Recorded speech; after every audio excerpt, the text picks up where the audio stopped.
안녕하십니까. 오늘은 화학주 투자를 하고 계시거나 시작하실 분들에게 가장 큰 진입장벽이라고 할 수 있는 화학제품 및 용어에 대해서 정리해보는 두 번째 시간입니다. 첫 시간에는 원유부터 납사를 얻는 과정과 납사를 분해하면 나오는 물질들 중에 에틸렌까지 정리해봤고, 오늘은 프로필렌과 부타디엔에 대해서 한번 살펴보고자 합니다. 먼저 프로필렌입니다. 아래 원에 있는 게 프로필렌으로 만드는 물질들이죠. 먼저 PP, 즉 폴리프로필렌인데 64% 프로필렌으로 만드는 물질 중 가장 많은 비중을 차지하고 있습니다. 그 다음이 AN, 아크릴로니트릴인데요. 약 12% 정도를 차지하고 있고, PO, 프로필렌 옥사이드입니다. 7% 정도를 차지하고 있네요. 저번 시간에 국내 에틸렌 생산량이 1180만 톤으로 화학물질 중에 가장 많다고 말씀드렸는데, 프로필렌은 1050만 톤, 그 다음입니다. 빨간 박스가 PP, 폴리프로필렌입니다. 플라스틱 중에서는 폴리에틸렌 다음으로 많은 양이 생산되고 있습니다. 밑에 보시면 의료용 주사기, 식품용기, 봉지, 그리고 각종 플라스틱 병, 배터리 케이스, 가전제품, 자동차까지 워낙 용도가 많은 곳에 쓰입니다.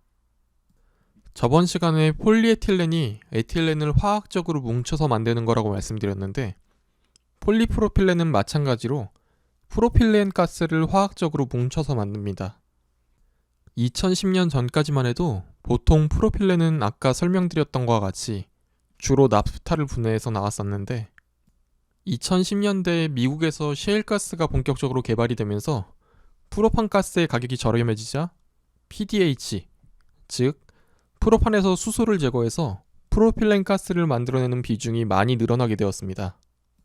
화면에 보이시는 LPG가 대표적인 프로판 가스죠. 아무래도 원재료인 프로판 가스 가격에 영향을 많이 받게 됩니다. 이 외에도 정유사들이 원유를 만드는 과정에서 프로필렌 가스가 일부 나오기도 하는데, 결국 폴리프로필렌의 마진은 프로필렌, 그리고 프로필렌의 원료인 납사나 프로판의 가격과 관련되어 있다고 보시면 될 듯 하네요. 다음은 AN, 아크릴로니트릴입니다. 프로필렌과 암모니아를 반응시켜서 만들게 됐는데요. 국내에서는 일본계 회사인 동서석유화학과 태광산업이 주로 아크릴로니트릴을 생산하고 있습니다. 암모니아는 보통 천연가스가 풍부한 지역에서 생산해서 수입하거나 전기분해 등을 통해 생산하는데, 우리나라는 현재 전량을 롯데정밀화학을 통해 수입하고 있습니다. 아크릴로니트릴은 여러분이 잘 아시는 아크릴 섬유의 원재료이기도 하고요. 각종 물질의 재료로도 주로 쓰이는데, 조금 이따가 살펴보실 ABS와 엠비라텍스의 재료로 사용됩니다. 프로필렌과 암모니아의 가격을 통해 아크릴로니트릴의 마진이 정해지겠죠.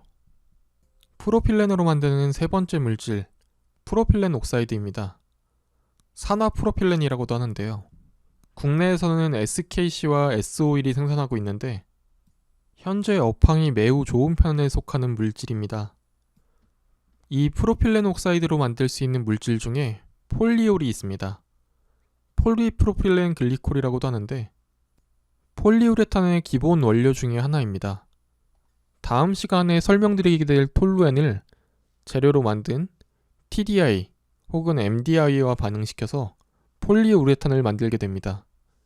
공정이 매우 복잡하니 폴리우레탄의 재료다 정도로 생각하시면 될 듯 하네요. 폼이라고 하죠, 주로. 매트리스 등에 들어가는 완충제나 건물 단열재, 신발 밑창, 운동장 바닥 재료 등 많은 곳에 사용되게 됩니다. 현재 미국의 이 폴리우레탄 폼 부족으로 자동차 생산 공정이 멈추거나 매트리스를 시켰는데 몇 달씩 걸리는 일이 심심치 않게 일어나고 있을 정도죠.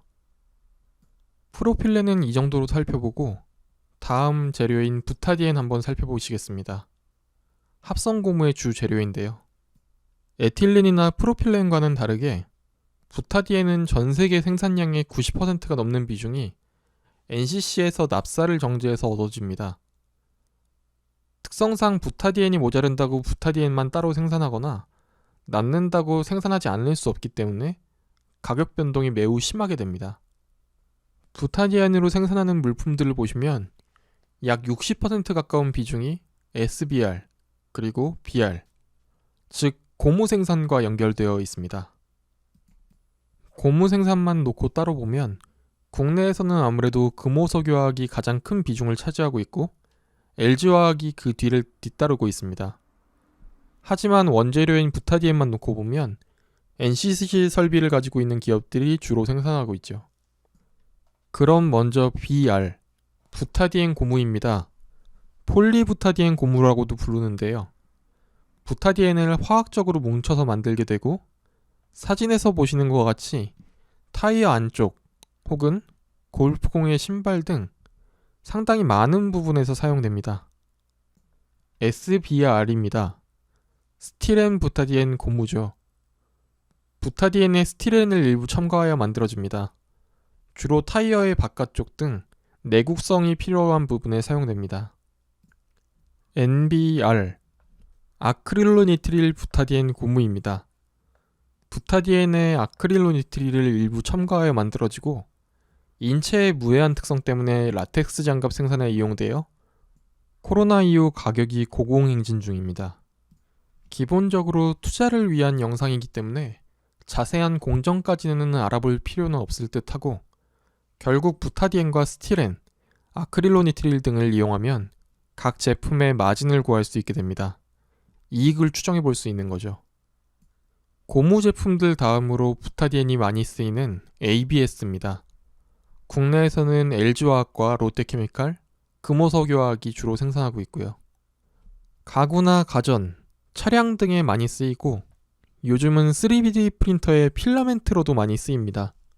이 ABS도 가정에서 주로 사용하는 편이기 때문에 코로나 이후 몸값이 많이 올라갔습니다.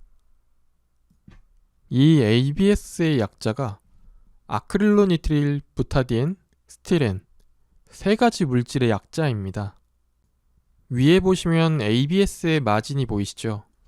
저 그래프는 예를 들면 금호석유화학 같이 아크릴로니트릴과 부타디엔, 스티렌 모노머를 모두 구입해서 ABS를 만들게 되면 얻는 일부 마진일 뿐이고 롯데케미칼의 경우에는 아크릴로니트릴을 제외한 전 공정을 생산하기 때문에 저 ABS의 생산 마진에 부타디엔을 생산해서 얻는 부타디엔의 마진, 스티렌 모노머를 생산해서 얻는 스티렌 모노머의 마진까지 한 번에 다 가져가게 되는 겁니다. 통상적으로 석유화학 기업을 투자할 때 전체적인 공정에 발을 걸치고 있는 기업에 투자하는 것이 유리하다는 걸 마진을 보시면 알 수 있죠. 대신 어떠한 특수 상황의 이유로 어떤 물질에 대해 공급이 부족해서 그 물질의 마진이 급격하게 올라가게 되면 오른쪽에 있는 생산 기업들이 엄청난 이익을 가져가는 경우가 종종 생깁니다. 아까 살펴보신 MB라텍스의 금호석유 화학이나 올해 스판덱스의 효성 같은 경우가 그런 경우라 할 수 있습니다. 영상 자체가 재미있는 내용은 아니기에 인기가 있을 만한 영상은 아니지만 화학주 투자를 위해 한번 익혀두면 평생 쓸 수 있는 상식과 같은 내용이라 영상을 제작해서 올려드리고 있습니다. 현재 화학주를 투자하시는 분들이나 앞으로도 투자에 관심이 있으신 분들께 도움이 되는 영상이 되었으면 좋겠습니다. 모두 성공 투자하시기 바라겠습니다. 감사합니다.